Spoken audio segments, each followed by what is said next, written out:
bad head injury when I was quite little, about 6. And then again, when I was 17, I was in a car crash. After that, for the next several years, I just sort of had like lower energy, a lot of migraines and stuff, things I'd never really had before. And then when I went there, they found that my like hormonal system was sort of all over the show. So it would release like mass amounts of testosterone. Like the scale was 9 to 30 nmol, and mine would do like 40. And then the next day it would be like 5. So like, as if I was like a geriatric, and it was so at like age 20, 21, I was given this sort of decision of like, hey, we can fix you, but you'll become infertile. And then me and Charlie both wanted to have kids, so I was like, well, this is the beauty of forums and Reddit. Even though they're not the most scientific sources, I was seeing all these dads on testosterone replacement becoming dads, and I was like, what? Like, how is this? What is this? So then. And we're rolling. Welcome to the Parenting Truth podcast. Today I'm joined by Logan Donnelly, aka KiwiDad. Thanks for joining me, Logan. No worries. Thanks for having me. Cool to finally be on. Yeah, it's been a couple of months of trying to arrange this. Obviously, with you being in New Zealand, we've got a 13-hour time difference, so we'd shuffled the times around quite a lot, but we finally locked one down. So hopefully, it's not too late for you over there. Yeah, no, it's all good. I've literally just finished having a little late night coffee just to charge me back up a bit. Oh, nice, mate. I got the same. Yeah. One of the main reasons I wanted to chat to you today, because when I started the Dad Vibes, the idea behind it was always to engage with expecting dads and new dads. And obviously, I think you've started following me. How long have you been following the Dad Vibes for? Best part of a year, I'd say. Yeah, over a year now, I think. Probably right around when I sort of first became a dad. That's when I found you. Yeah, so I'd say you sort of epitomise the reason why I started the Dad Vibes, to engage with new dads. And obviously you seem very conscious and aware of the sort of way you want to parent and the journey you sort of want to take with your little one who's now 17 months old. So I think to kick off, should we start with... should we go back to the start of your parenting journey? Because I know it's not been smooth sailing, and sort of maybe back to the moment when you and your partner were like, right, let's kick off and try and start a family. Yeah. And I know even just listening to the episodes so far that you've had a bit of a difficult journey as well, which was that was real cool of you to share, man. I think it's it's really powerful. My one's a bit complicated. I guess I'll just give you like the footnotes of it. So I had a bad head injury when I was quite little, about 6. And then again, when I was 17, I was in a car crash and got knocked out, concussed for a while. And then after that, for the next several years, I just sort of had like lower energy, a lot of migraines and stuff, things I'd never really had before. And then at 21, my partner, Charlie, who is my wife now, we've been together since we're about 16. She convinced me to go to the doctors. And then when I went there, they found that my like hormonal system was sort of all over the show. So it would release like mass amounts of testosterone. Like the scale was 9 to 30 nmol, and mine would do like 40.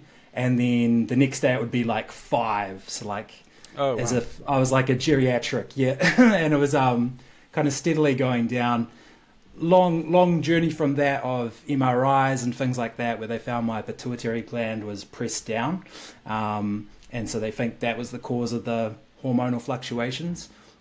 But anyway, after seeing like a couple endocrinologists and things like that, the prescribed treatment is testosterone replacement, which is like exogenous injections of testosterone every few days. But the catch of that is once you start injecting, your testes essentially say like, oh, I don't have to make any testosterone now, so I'll shut down.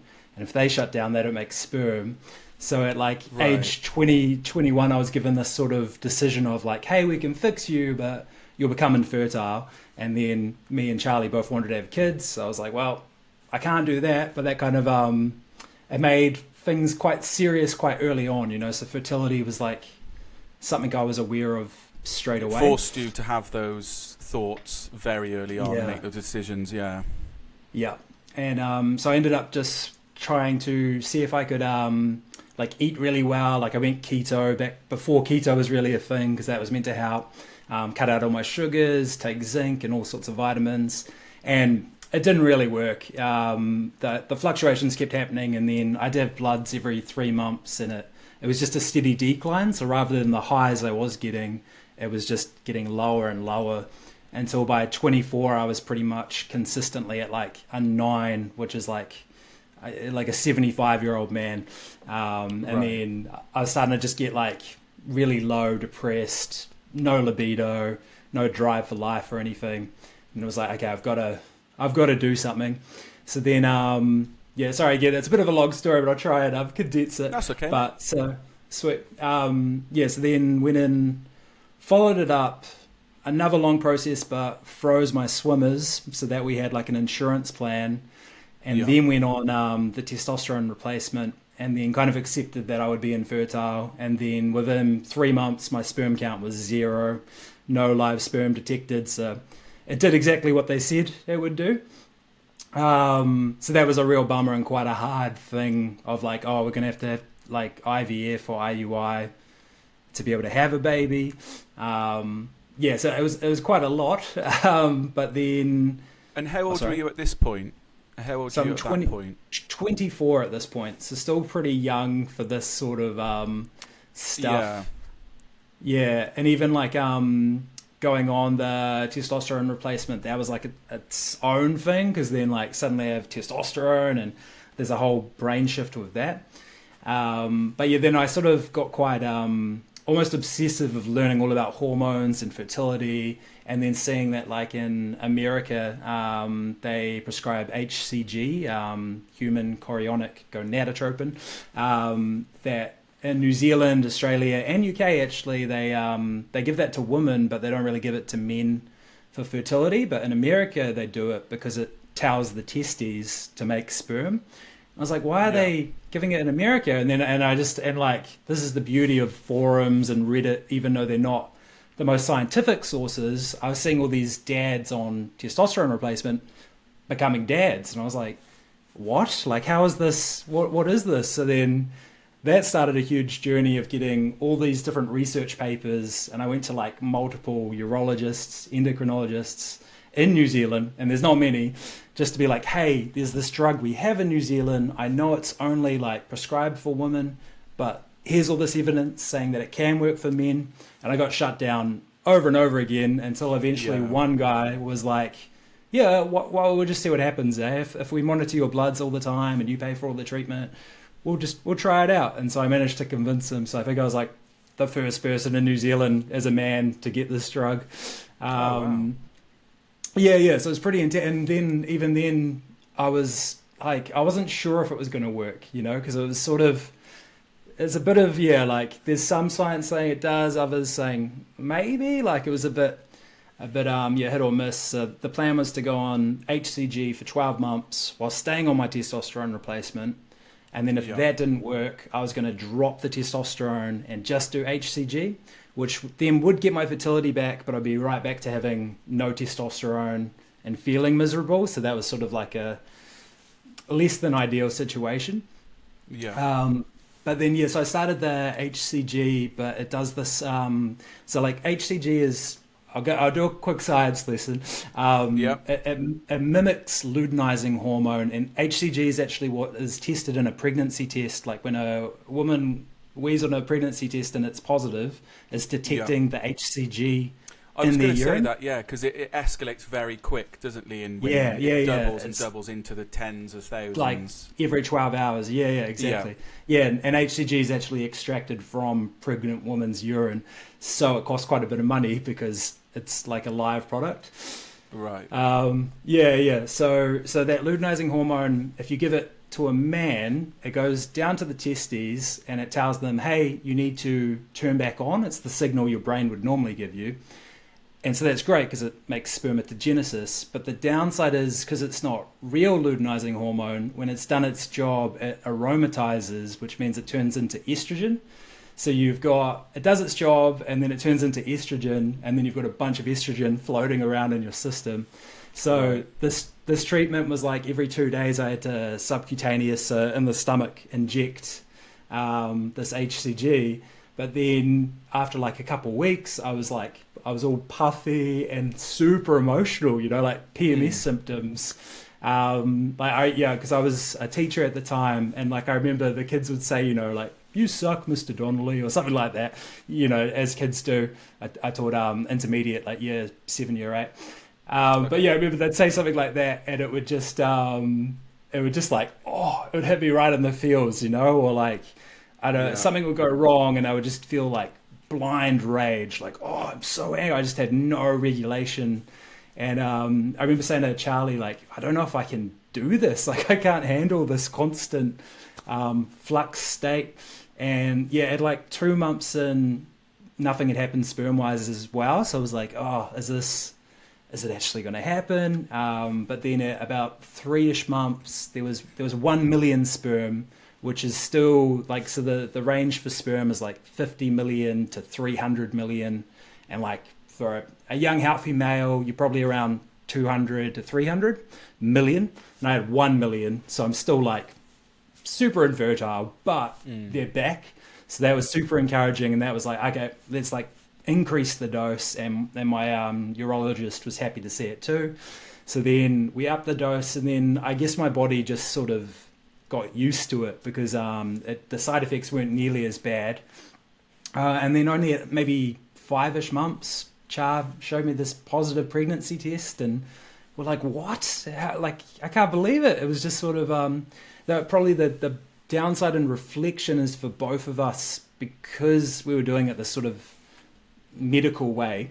We didn't believe that the pregnancy was going to last. And I know you said that in one of your recent episodes that you had that quite a lot. And we had that right up until basically when Delilah was born, of like, nah, this isn't real. This weird sort of, like, you don't want to believe it, right? 'Cause you don't want to have to grieve it, even though you will. But like, you try and hold it out. Yeah, and that was definitely something that happened. Yeah. Obviously a different journey to you, but it got to the point, like I talk about, we've had 4 miscarriages and obviously Noah, who was born at 5 months. But I was chatting to Laura about this yesterday or the day before, and there were definitely more positive pregnancy tests in there, but we just didn't really acknowledge them, because a positive test really was just like, right, okay, that's step 1. Neither of us would commit to the pregnancy, even seeing the scan at 12 weeks. Because really in the UK you have a scan at 12 weeks, a scan at 20 weeks, and then you just see it through till the baby's born. But obviously we were scanned every single week for 9 months. So even we'd have the scan, we'd see a healthy baby, but then on the journey home we were like, okay, well, we've seen the healthy baby, but what now? Things could have changed, and it just becomes this huge. It just manifests in your mind and just, can escalate quite quickly. So a little bit, obviously very different to your journey, which seems very, very unique. Something that you would never anticipate going on as an adult. So how did you sort of navigate, because you said your mental health suffered a little bit. How much was that due to the low testosterone and the low mood, but also you just trying to deal with it as well in your own head? As far as becoming a parent, like once we actually had Delilah, or before that? Yeah, in terms of navigating through that in your 20s, did it impact your mental health at all? Yeah, well, I think I had, particularly sort of before starting that testosterone, so the sort of 21 to 24 age, as my testosterone's steadily dropping, and I know it's dropping, but I'm not doing anything about it. That was quite hard. And I think only now, like, I'm almost 30 now, and I can just reflect on it really now and be like, oh man, yeah, that was a lot of stuff going on for this young, kid trying to figure it all out. And then I think that that helped me in a lot of ways, because I like got quite mindful before mindfulness was really a big thing and everything like that. I got into quite good routines, because I was like, I have to keep on top of my shit or I just, it gets all over the show. That helped. But then I think even like once I started the testosterone, it almost felt like life had been a shade of grey and I hadn't realized. And then you turn, like, the testosterone comes on, everything's brighter. Suddenly I have this drive, like, oh man, I want to do stuff, like I want to have a career and things. It was like this whole, but then also like you've gone from low libido to now like soaring libido. And like I said, I've been with my partner since 16. So then I had to navigate that of like, you suddenly have all this like desire. You have to go through that whole head fuck. It's it was a lot of stuff, man. It was tricky. And I think even when I first started the testosterone, it wasn't that I was necessarily more aggressive, but I just sort of had like a fire of like, and almost like I've missed out on my first half of my 20s because I was sort of this more like mellow, depressed, low energy, and now I feel good and I want to do stuff, and so that probably played quite a big part as well.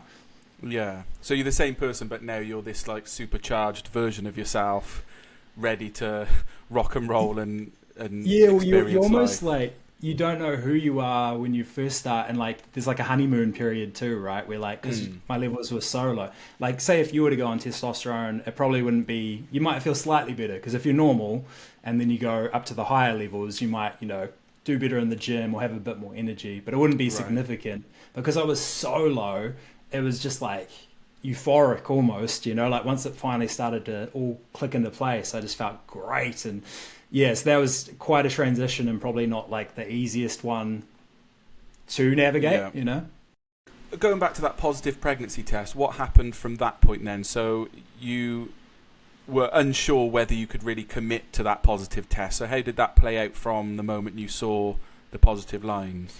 Yeah, so I think it was another thing is like the studies on HCG showed that there was a much higher rate for miscarriage. The studies were on women using HCG, but that was definitely an aspect. So I stayed on the HCG for about 5 months into Charlie's pregnancy because we didn't want to lose this baby and me be infertile again. So that kind of shows how far we didn't believe it. And again, like the HCG was kind of messing with my head a little bit of just constantly being high estrogen and not feeling that great. So that probably, swirled in there too. I think for me, like, and again, I've only been able to really reflect since Lila's turned 1 that I've out of it and I can look back. I was still teaching at the time, and then I started working part-time for the job I work at now, which was a work from home job. And I ended up I was a bit silly really, teaching's like 40, 50 hours a week. And then I was doing this job, 10 to 30 hours any given week. It was almost like nesting, right? I was like, I've got to make money. I've got to get everything ready. Like, let's get a house. Like, let's do everything. And so I think I really just sort of, it was like one disbelief of becoming a dad, but then another of like, if I am, then I need to tick all these things off before I become one. And so I really just tunnel visioned it into that sort of perspective. And then I think I didn't really do any emotional work at all. And probably a lot of dads are like that, of actually what being a parent is. I was much more logic based of we'll get this and we'll get this and we'll get this. And I'll keep working, I'll keep hustling. And I was trying to get out of teaching and into the job I'm doing now because it was work from home. And I was like, oh, that's so much more flexible with parenting. And I think when Delilah finally came, it was just such a shock to the system of that sort of emotional side. That was and she had quite a rough start as well, which we can get into. So it was just it's interesting to reflect, and I'm sure you're going through this right now, having your second, as well as your first, of course.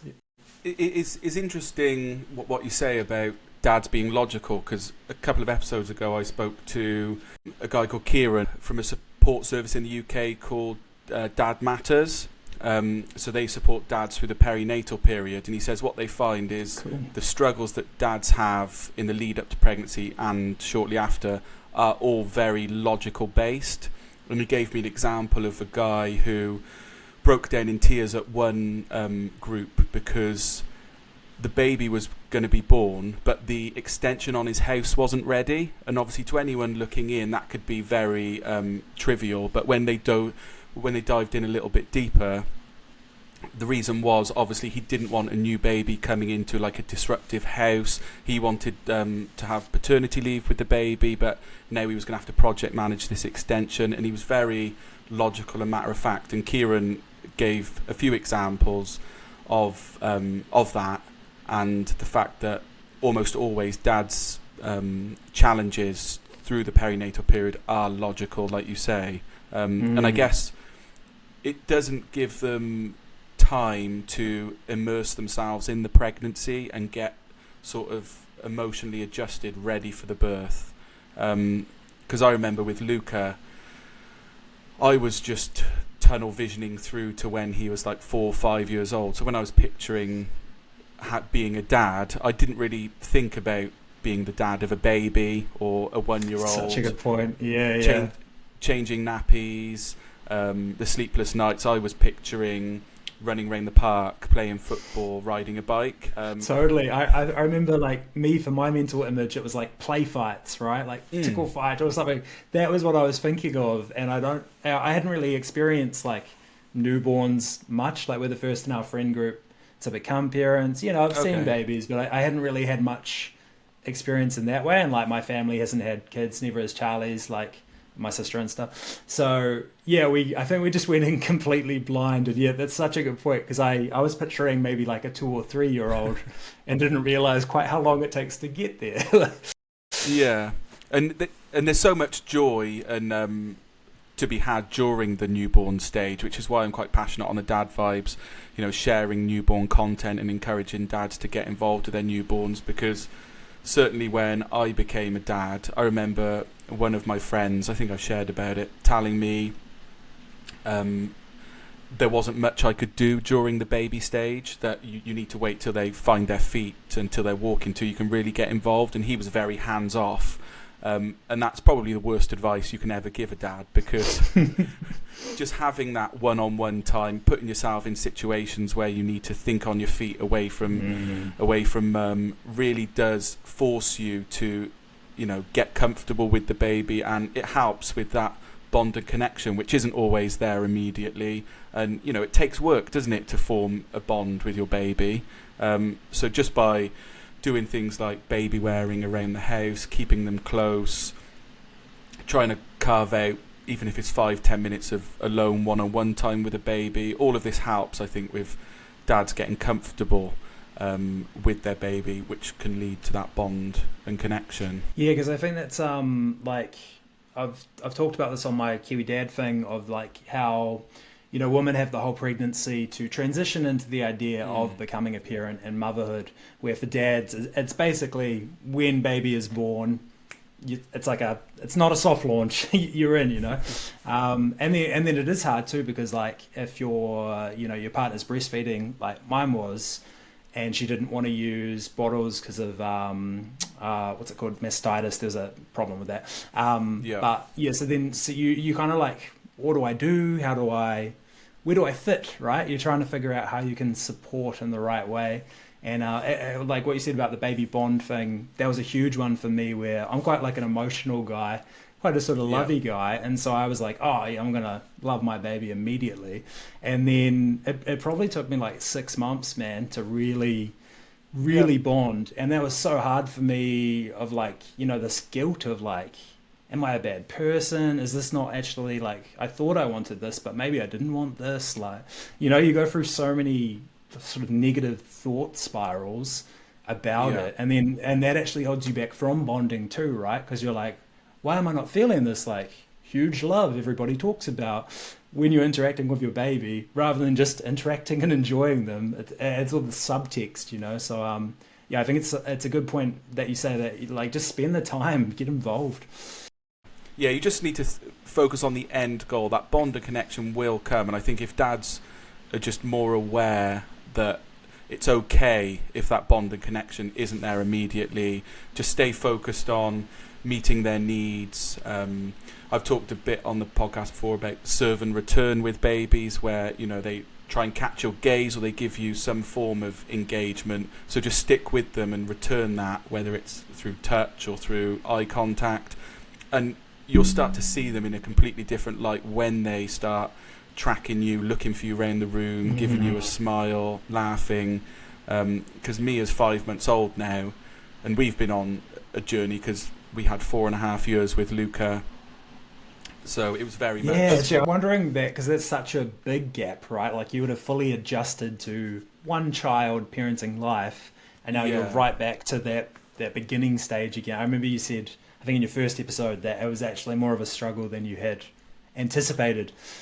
Yeah, it was. I just assumed Mia would come along, she'd fit into family life, and she did to a degree, but I was so immersed in like Luca's life, and we did everything together. I've not got a huge social life. Like, my life just revolves around my family, and I love that. Like, time with family is all I really need. Like, I'm more than happy with that. They give me everything I need.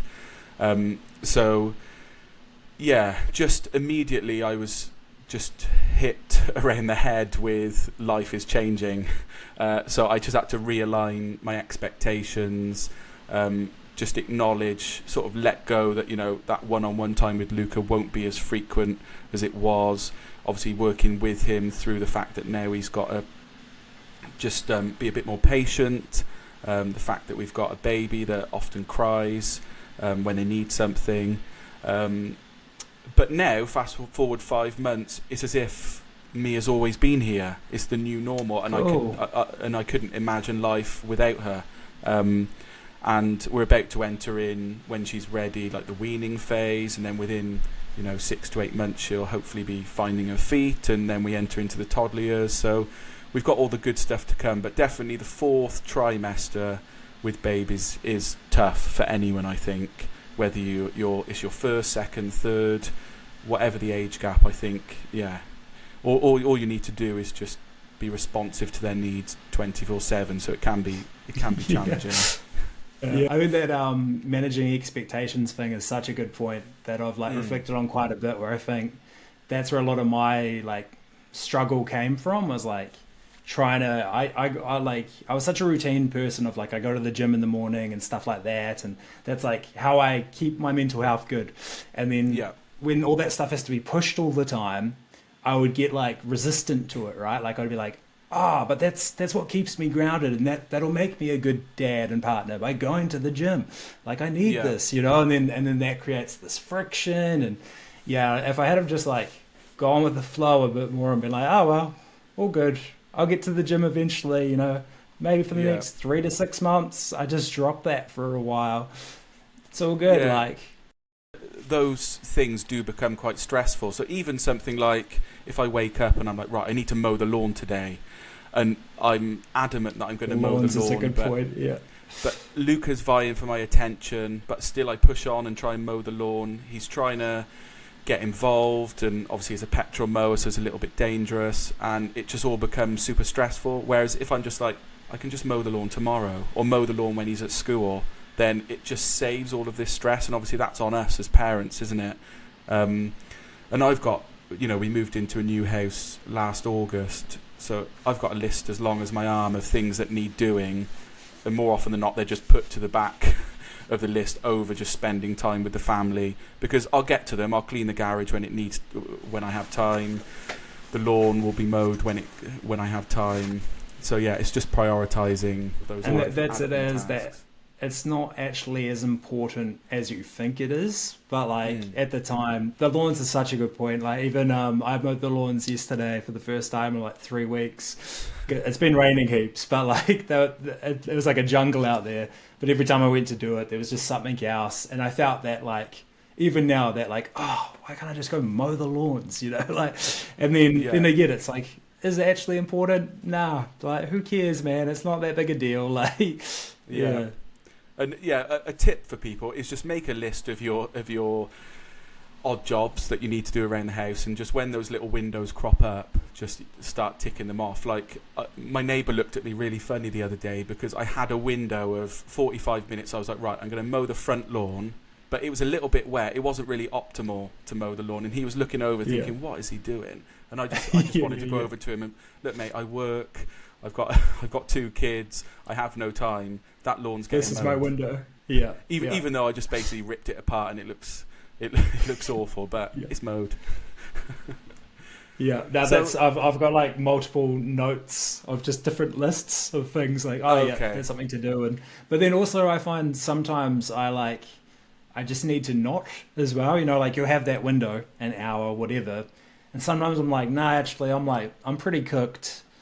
I Mm, just need to I need to watch YouTube right now. So, and making time for that as well. Because I think that, that was another yeah. thing I did in that fourth trimester of okay, she's asleep. Everything must be done now, like, do, do, do, do, do, do, do, and that you burn out, right? You just can't. Yeah. It's a delicate balance. Yeah, because you don't carve out any time for that headspace, do you? Just to get lost in your phone or to read a book or anything like that. So going back to when your little one was born, how did you find that initial perinatal period, and how did you sort of navigate through that first year? Yeah, so it's an interesting one. So my daughter we started at the birthing center, which is like not the hospital when my wife was in labor, and then there was failure to progress, and the midwife was just like a little concerned, so we moved over to the hospital, and then Delilah ended up coming naturally, but when she was born, she wasn't breathing at all. And then it just so happened that the hospital that night, there was 12 women in labour. New Zealand, Tauranga, small town, that's the whole ward maxed out. And obviously we weren't booked in, so they had to make a makeshift room for us. And then, so Delilah comes out, she's not breathing. They take her over to the little sort of CPR area, and then they go to put this hose in to suck out the phlegm stuff, but the hose isn't working because this was a makeshift setup for delivery, and so they've got an oxygen thing, so they're putting that on her and they're trying to get oxygen in that way, but she's not actually breathing, and then she didn't take her first breath for 6 minutes, so it was crazy. And I was just super lucky. This is the good dad logic brain. I just followed the tube that wasn't working underneath, and then I could see that it wasn't plugged in properly. And I was like, this is like 5 minutes of Delilah not breathing. It's like, That was on hey you. guys, is this not? Yeah, they didn't, because they checked all the top things. I went under it, and then anyway, plugged it in. At that point, I think they would have taken her to another room very quickly. It was very much we had. I think there was 6 nurses, 3 doctors in at that point. It was just but it was a very stressful start. And then they managed to get the phlegm out, and then from there she got put into SCABU, which is the I don't know what you guys call it in NHS, but the neonatal ward, and they did a deeper thing of getting the phlegm out. And then she had a infection in her blood markers, and it was quite dangerous, so they just hit her with 2 different very strong antibiotics, but they really messed up her gut and stuff. And then Charlie had to stay with her for the first 3 nights. They stayed at the hospital. It was during New Zealand got COVID a lot later than you guys did, so in 2021 we kind of got our full spread then, and that was right You when locked down we were in the immediately, hospital. didn't you?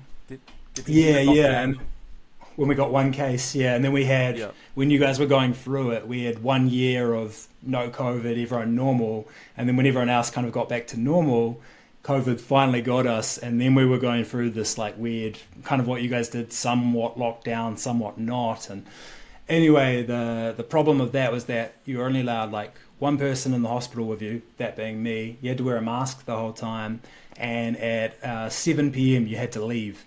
And so Charlie's there for 3 nights, and I can't stay the night. I managed on the first night to convince them to let me stay till midnight, which was good.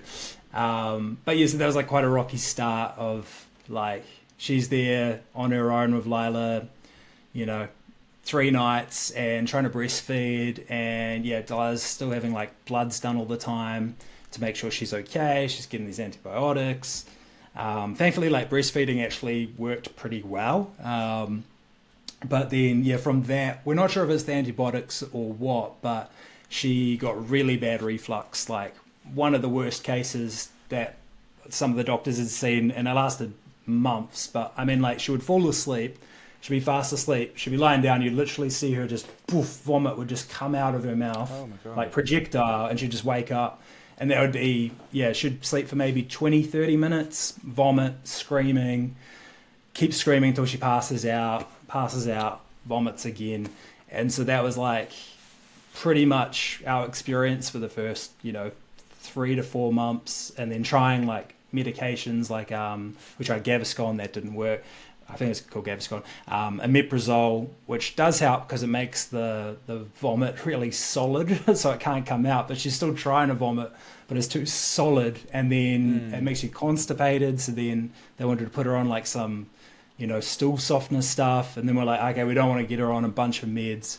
So we didn't do that, and then so the reflux came back. So then we've got like up until, I think we started solids pretty early, like 5-6 months in, to try and get on top of it. And then it slowly got better to the point where it finally went, and then she kind of like started sleeping normally and stuff. But yeah, for the first, it's always hard to remember exact time, but yeah, somewhere in the 3 to 6 month time, we'd only get maybe 40-minute sleeps all the time. There'd never be like, we hear about these babies that sleep like 10 hours overnight, and we're like, what? Like, even if 2 hours happened in one slot, we'd be like, yes. Like, so that that was really hard, because that just like wore us down so fast. It's, you just burn out not sleeping. The sleep is tough, isn't it? Because it is a form of torture, and certainly in babies they have like, whether it's 30 to 45 minute sleep cycles, and some of them can stitch those cycles back together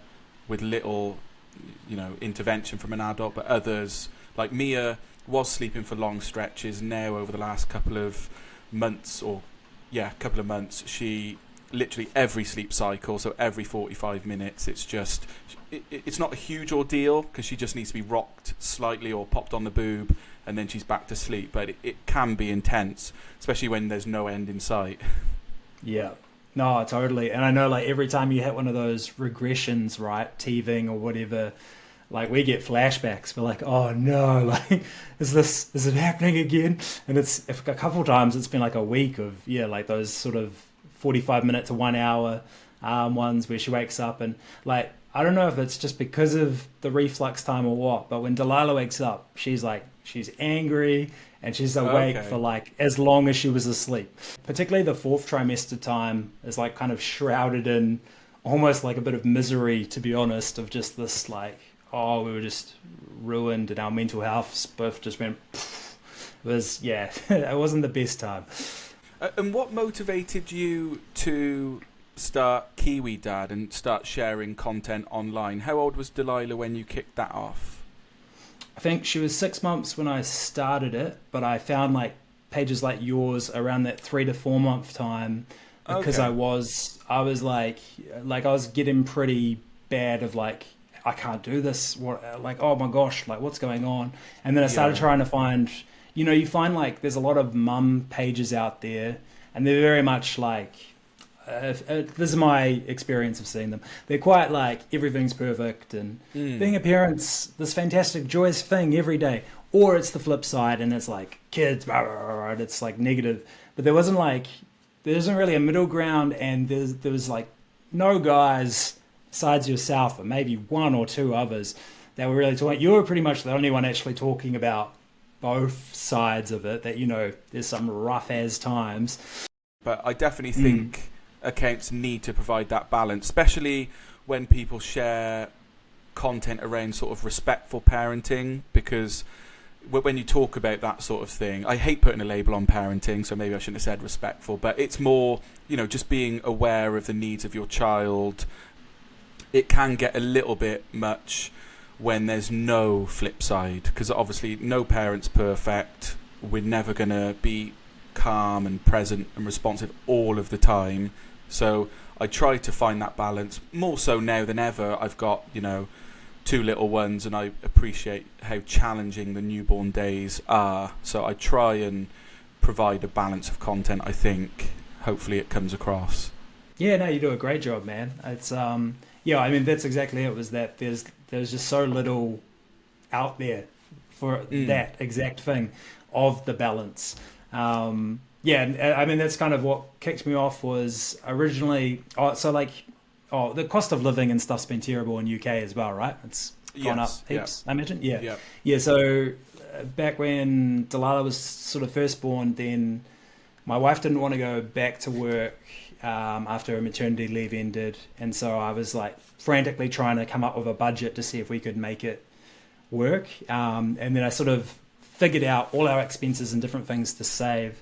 And our neighbors, just the house across from us, that had a baby, and I was like, bro, I saved like $5,000 doing all this blah blah blah blah blah. And he's like, oh, can you write that down, man? And so I wrote it down and made like a little guide, and then I posted it on Reddit New Zealand, and it just blew up. It got like 100,000 downloads and all these people saying thanks and stuff. Yeah, it was really cool. And then like our local, we're like, I'm sure you have like breakfast morning shows. So they got me on to talk through the guide on TV. So that was real cool. And then they're like, oh, where can we find you to get this stuff? And I was like, and then that's what started me of like, I'll make a KiwiDad thing of budgeting stuff. And so that's where it first started, was making that stuff. But then I quickly was like, this isn't what I want to talk about all the time, saving money. Like it wasn't, I was like, I'm not going to stick at this. But then that like led me into like, I'd already followed pages like yours, and I was like, I could just make videos. Why don't I do that? And then that's kind of where it started. And as it's progressed, it's almost like a therapy, man. Like I love it. It's how I reflect on everything, and it makes me think back of how I was raised, and like different things in my childhood where I'm like, that was pretty like, that wasn't ideal. That's probably not the best way to do things. And, I think as a parent, you start to realize, how you were parented, right? And all these like little habits, even that you might fall into. Like I find sometimes I get quite like, not angry, but, frustrated if something doesn't work. And then I was over at my dad's house not too long ago, and his dishwasher wasn't working, and he started swearing at it and whacked it. And I was like, that's you. Like, this is even my feeling. I'm just emulating what I saw. Like, and it's like, you just piece it together. And it's, and I think like that kind of stuff, I look for it now for things to share on KiwiDad. And by looking for it and my just, own parenting experiences, it's just, it's this awesome therapy of like, every time, even if like me and Charlie have an argument, I try and really like check myself now and be like, did I react in that situation, or did I respond? Like, did I just immediately go with that emotional state, or did I like take a minute and then respond in the way I wanted to? And it's just all those little things, right? And it's quite cool because I think I'm a better person for it, which is what's your experience been? Do you think it's been quite good for you? Yeah, definitely the dad vibes. It's just naturally evolved over time. And the biggest tip I can give to people wanting to explore growing on social media is just trying to make it a healthy part of your life instead of a habit that is causing you problems. Because so many people, I'm sure you've seen the posts like taking breaks from social media, or they're burnt out. Even I've seen accounts with 100,000 followers. It all becomes a bit too much. But the biggest thing is just trying to make it a healthy part of your life. And I'd say that the dad vibes is my creative space, and it's just a place where I can express my feelings, and definitely it becomes therapeutic, which allows me to keep showing up every day. So just try and make little tweaks that allow you to make it a healthy part of your life. So if you need to sit down on your laptop and open Photoshop to spend 3 hours writing a post or creating an Instagram reel or something like that, that's not going to work because it's not sustainable. So everything I pretty much do from the dad vibes is via my phone, because I can do it, when my little one's napping on my chest, or in 20 minutes before I go to sleep. So it's just creating little habits that make it manageable, if that's what you enjoy. Is it been a positive part of your life? Are you finding that you can show up every day, or do you need to take breaks from it? Yeah, so I think like when I first started, and it was more that budget sort of stuff, that was when I trying to fit that in during the first 6 months of parenting, very difficult, and figuring out how to do video editing and all that.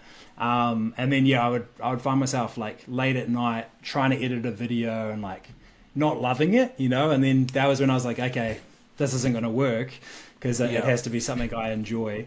But yeah, since kind of pivoting into more like relationship and parenting stuff, I love it. Like I'll get up early in the morning to do an edit. I'll stay up late at night sometimes. And I'm like, it fills my cup, you know? Yeah, and anytime I feel I'm starting to not like it, that's when I try and like, okay, what can I change here? What am I doing that I'm not getting much out of? But yeah, like I think what you said with processes is such a good point. Like I film probably every 3 weeks, I'll just film, like I'll block out 2 hours with Charlie and I'll just film 2 hours worth of stuff. I would have worked on it over the last month. I would have wrote down a bunch of bullet points. I'll film it all, and then from there I like make the sound all good and stuff.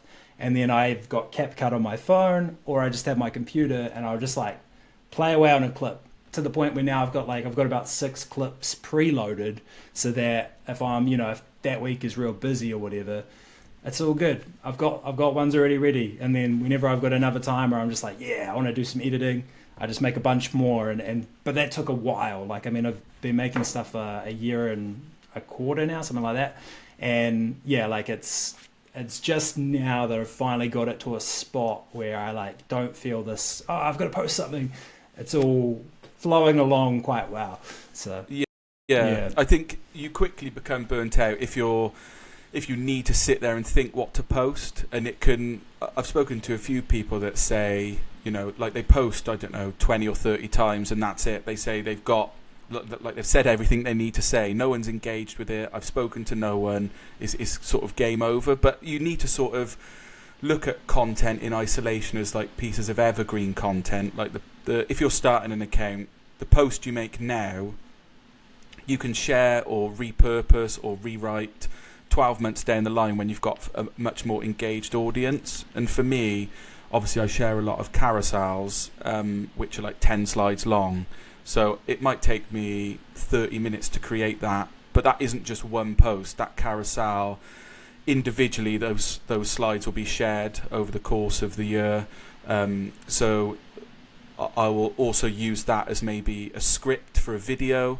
I will also use that as the base of an email to send out to my email followers. So that 30 minutes is actually, if you take all of the individual posts, so minus the first and last slide, you've got 8 posts in the middle of that carousel, plus the carousel, so that's 9, plus the email, plus the video script.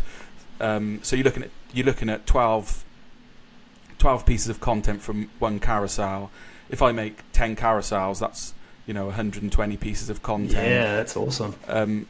Because a few people have messaged like, how do I churn out so much content? But it's just thinking of it in that sort of level, and you'll notice that all of my posts are quite watered down. It's just like a white background with black text and maybe an image, because way back I was using Photoshop.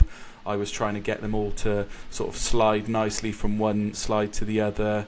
So I was getting like the middle image perfectly positioned. Oh yeah, you're gone. Yeah. So that it can transition. And I was like, this is completely pointless. All I need to do is convey my message. So I stripped all of that back, and a carousel went from like 3 hours to like 30 minutes. So yeah. And isn't it funny? Like I've done similar where I've spent so much time figuring out how to make it as efficient as possible, and I spend less time making stuff now, and it gets better results. There's more stuff. It's like all that time I was spending, it wasn't actually yielding a positive that I thought it was. No. Yeah, you just need to get clever with and efficient with how and where you put your time. Certainly when you're growing an engaged audience online, there's so many avenues you can go down, whether it's growing an email list, putting out a free download, putting out a paid download, creating a website, podcast, videos, reels, TikTok, like this. You could go on forever. So it's just month to month, just noting down what you want to focus on. And for me, it's always, Instagram's always number one. I always get my content out every day, and thankfully that's grown pretty much consistently over like 3 years. And then at the moment my next focus is the podcast and coming up with efficient ways I can do one recording like this, but then this one recording will filter down to probably 5 reels that I can share on TikTok and YouTube. We'll have the video, I'll get the podcast out, so this recording will become probably like 15 pieces of content. Because I've seen TikToks of these interviews you've been doing, and I was like, perfect for you. You get so much out of this, like just because I'm really passionate about sharing the message, and I took a step back, and it feels like just making connections and having conversations like this is probably the most efficient way to communicate a message versus writing a post. So it's all down to people that are willing to jump on. So thank you for being so open about sharing your journey, your very unique journey. No, it's all good, man. I think it's so cool. I think as well, like the amount of dads this could help, or even like mums hearing something and being like, oh, that's why they're doing it. Like the extension thing you talked about on the house, like the emotional undercurrent of that. Like I know so many, my neighbor, he started doing all this house reno stuff when the baby's born. And then the mum's like, what is he doing? Like, why would he do that? And it's like, well, like he doesn't know what to do with himself. So he's trying to take control of that area. Yeah. And like, I did the same thing with my budget guide thing of like, I was way too into it. I compared like every power company there was, every internet provider, just to find any saving, which is like, I didn't have time to do that in the 4th trimester. Like that was a terrible time to do it. But I didn't feel in control of myself. So like that, and again, only now looking at it, I'm like, oh yeah, I see what I'm doing there. I'm finding something I can control and just diving into it. Like, but I think that when you hear that from other people, like us talking right now, that then can lead someone to be like, oh, maybe I'm doing that. Like it's, absolutely, there's so much power in it. Yeah. One thing I did want to touch on before we sign off was during your journey, and when you said you had to freeze some of your sperm when you were in your early 20s. Did IVF ever become a consideration for you guys, and how does that play out in New Zealand?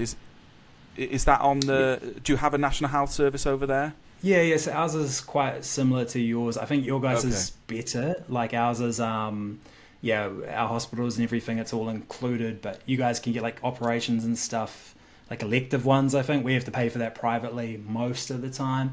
So it's a little different, but quite similar. For fertility stuff, it's getting better now that there's some public funding, but it used to be pretty much you went private. So right now I've still got sperm frozen over in Hamilton, about 2 hours away, because they keep them for 10 years if you keep paying every 6 months. So I've got them there just as a safety net. So you've got this little 24-year-old version of me sperm sitting there nice and healthy. IUI is quite easily available, and that's that turkey baster, shove it up kind of thing, not super effective. Right. IVF, so in New Zealand, IVF is $10,000 per treatment. If you've been trying, I think you have to pay your first treatment, and then if that fails, then you can apply for public funding. If you've been trying for like 2 or 3 years, and then if that one fails as well, then it's sort of a bit niggly on if you'll be publicly funded or not. Right. But you're looking at about $10,000, so £5,000 upfront cost, and at that sort of young age, it was just not going to. It was scary, and like the amount of sperm I froze is enough for 8 attempts, but like IVF can use like 5 attempts out of that. Like it's 8 different ones that can be put into an egg.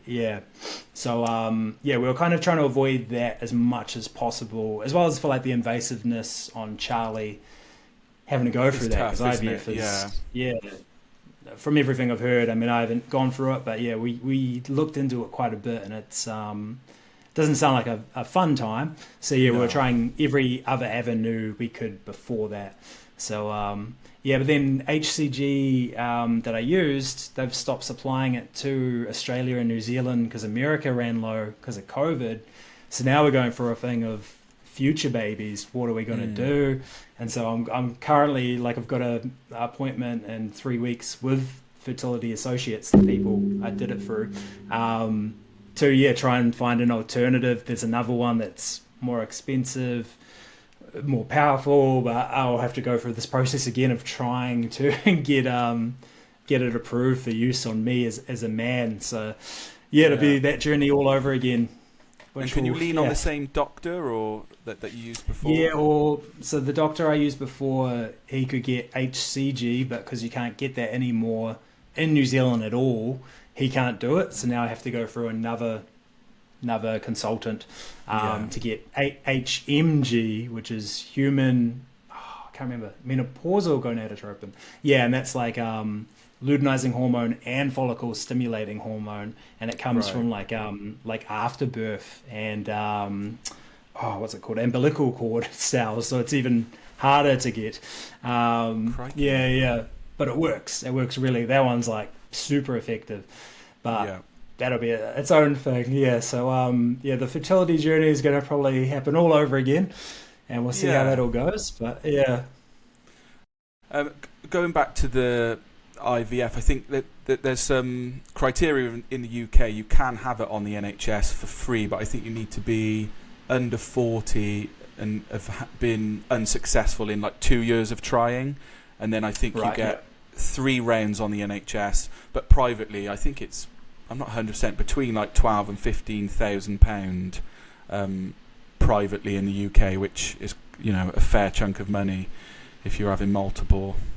Yeah, and like you can imagine if you're doing that, like you spend all that money, the invasiveness of it and all that work, and then if it doesn't take, or it does take, and then you have a miscarriage, I can't even imagine. That's such a longer process to then have it not happen. Like the emotional turmoil of that would be very heavy. Yes. Yeah. Do you have any dads on that have gone through that process? Like, do you have any lined up? No, I don't. So if there is any dads, feel free to reach out. I've got a list of about 50 or 60 guests to work through over the next couple of years. Man. So I'm just prioritising. If people have messaged me and I've not replied, I apologise. So I'm just working through everyone. I'm trying to focus on UK only at the moment. Obviously, you're an exception because of the time difference. But I've got quite a few people from America that I'm going to try and get on. So yeah, definitely IVF is something I want to dive into because it's certainly in the. It's such an interesting topic, and you can just imagine people hearing the journey, especially people that are just starting it. That'd be And it would be nice to hear both sides as well. Obviously, a dad going through it, but the challenges a mum faces, because as you said, I've heard that it's very, very challenging. Certainly when it's unsuccessful, or like you say, if it is successful and the pregnancy doesn't go to plan, you know, it can be quite a lot. So yeah, definitely a topic I'd love to explore.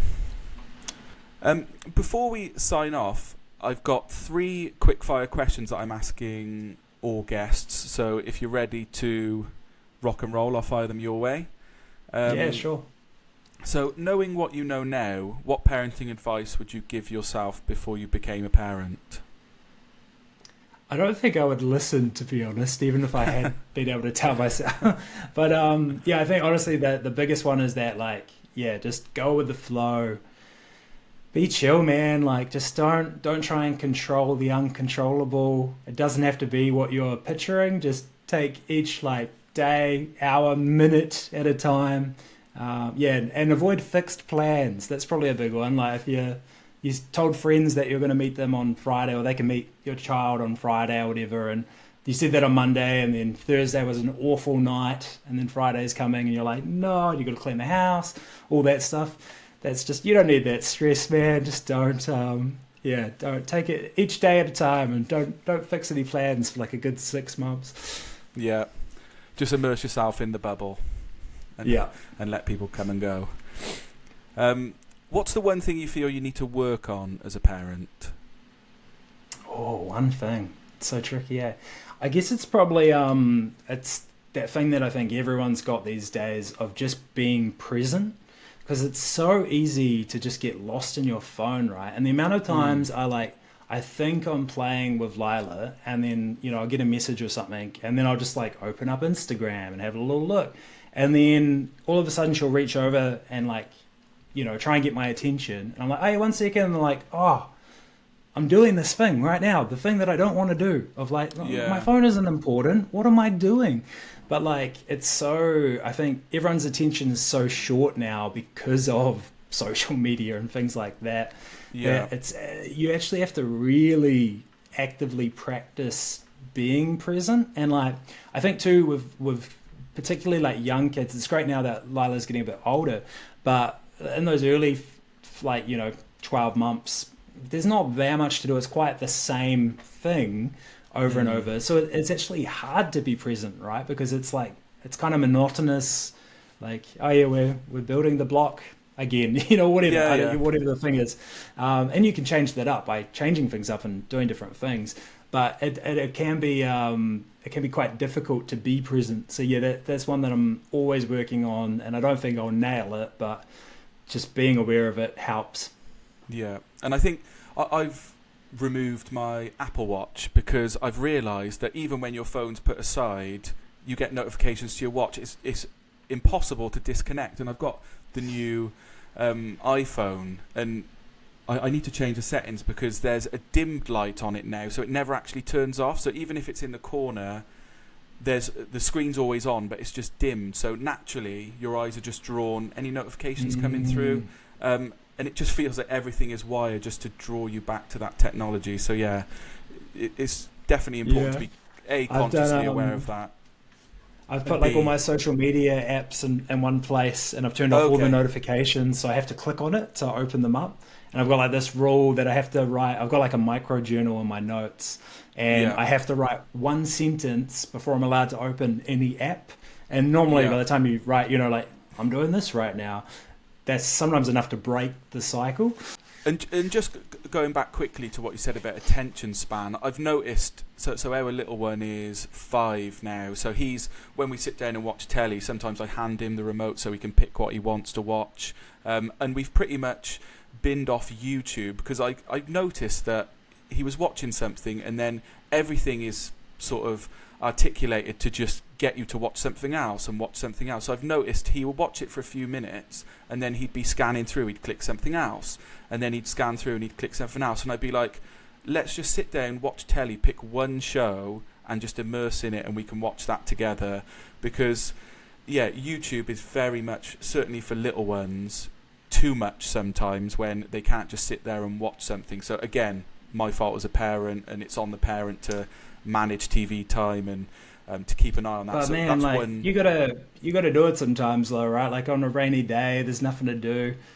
Yeah, you use the TV. Like, you got to be realistic. But no, that's a good point. And I know even like Lila's got really into the Wiggles. I don't know if you guys really watch the Wiggles over there. I noticed that like right, check them out. They're great. But yeah, like there's ones on YouTube that are like 40 minutes, and it's all their different songs. And I know she doesn't actually like that one nearly as much as if it's like a YouTube clip of 2 minutes, because it has the Wiggles intro every time. Yeah, it's like, oh wow, like she's that hooked that she needs that restart of like the theme song at the beginning plays a theme song. If it's all of them at once, nah, it's too boring. Like, she'll say bye-bye Wiggles and try to turn it off. So okay.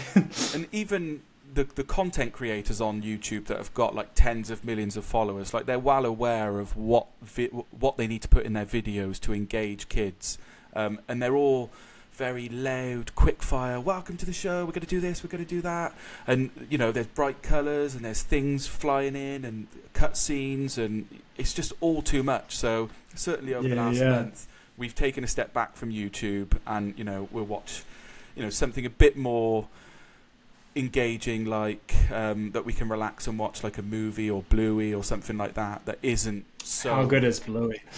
Yes, good mate, very good. Yeah. Apologies, bit of a tangent there. So no, it's a good topic. The final question is, and I probably need to change this one up because a few people are struggling to select just one. It's probably a big ask to ask people to mention just one, but it's, what's the best thing for you about being a parent? Oh yeah, that is hard. Eh? I think I'll just go with what first comes to my mind, and that's that like that flipping of like the me to we thing of like I think you don't realize how sort of narcissistic and selfish you are until you become a parent and it's not about you for the first time. And then it's like, oh, and I think initially I found that quite hard. But it's nice, like even, when you work before and when I'm working, you're making money for yourself, you're paying your rent or whatever, buy drinks, whatever. But now like there's this thing of like every time I'm working, I'm actually like providing for my family. They need me to work, they need me to be able to pay the bills. And it just adds this whole different tone to it of like purpose, right? Like Yeah. it's not all meaningless. And not to say it was meaningless and if you're not a parent that it's meaningless, but it adds a lot more meaning to me of like everything now has way more meaning. And even like the pillars of identity of maybe like before if I had have changed jobs, it would have been like, who am I now? Like I remember when I stopped being a teacher and doing what I'm doing now, which is more like project management stuff, that was like quite a big shift of like, Right. who am I if I'm not a teacher? Where like once you become a parent, you've got this one constant pillar and the other ones aren't as important. Like if I was to change careers right now, as long as I could pay the bills, cool. I'm still me and I'm still like dad to Delilah, like, and I'm still like husband to Charlie. It's like just this more, I don't know, it's more pure, I think, in a way. It's less about you and about your family, and it's Yeah. cool. I didn't expect it quite to the level it is. Yeah. Interesting what you said there about career as well, because what I'm noticing since starting the podcast is I can chat to all these people, be it authors, parents, psychologists, but the one thing that makes us all the same is that we're all parents, we all share the same struggles, and we're all on unique journeys, but we can all lean on each other and give each other advice and help each other through. So yeah, it's definitely something that makes us all very similar. It brings us all together. Yeah, it's interesting too, because like I've talked to a few dads, and I can tell that they're more hands off, and they're not super invested. And I always find that interesting of like, oh, you don't have to actually go all in on parenting. I don't think it's a good thing necessarily, but not everyone does dive in. And I think of like my parents and their generation where like maybe dad just worked and that was the expectation, right? He worked and provided, but he didn't have to be like a loving parent. My dad he was great, but he didn't have to be, and that wasn't necessarily the standard, at least in New Zealand. I don't know what UK is like, but yeah, New Zealand, there's a sort of a manly dad doesn't, he's not lovey to his kids. It's just interesting that, that's even a thing. Like, I think we've definitely become more, dads are more consciously aware of those early years, I think, now. Certainly my dad, he didn't really have much choice because, he was up at 5, 6 in the morning and back at 6 when we were growing up. So when we did spend that, he was in our home, but when we did spend that quality time with him, it was very special and memorable. So it was my mum, because my dad worked on weekends as well, it was my mum that took me to football matches every Sunday for like 10 years. But when my dad did finish work early and rock up on his motorbike, I'd be in the middle of a match, I'd see him walking over. Like I actually remember, even now at 35, those moments, because they were few and far between, but they were special because I knew he was working for us, and he didn't have much choice because he was working on machinery. He can't work from home. So yeah, it's definitely, we're transitioning into a different time, and dads do have more opportunities to get invested in the early years as a parent. that's a good point too, actually, that, a lot of dads just couldn't. They just didn't have the time, or that, they come home from work and they're just exhausted. They, doing these hardcore jobs, and they only had so much they could give. Yeah. Okay, well, thank you for your time, Logan. Really appreciate it. Again, I'd love to have you back on because there's so much more we could talk about. So if you're keen and we can align the times, I think we've got a handle on the time difference now. Yeah. We're not in daylight savings in New Zealand anymore, and that makes it a lot easier. When we were first talking, I was still in daylight savings, and I think it was just Yeah, I think we've gone from a 13-hour difference. We've both gone through daylight saving. I think there's an 11-hour difference now. Right, gotcha. So yeah, okay, mate. Well, have a good sleep. Perfect, man. Cheers. Yeah, I'm probably a bit too wired now. I'm gonna have to chill for a bit. And we'll catch up soon. Thank you, mate. Awesome. Cheers, man. Thanks for having me. Bye bye.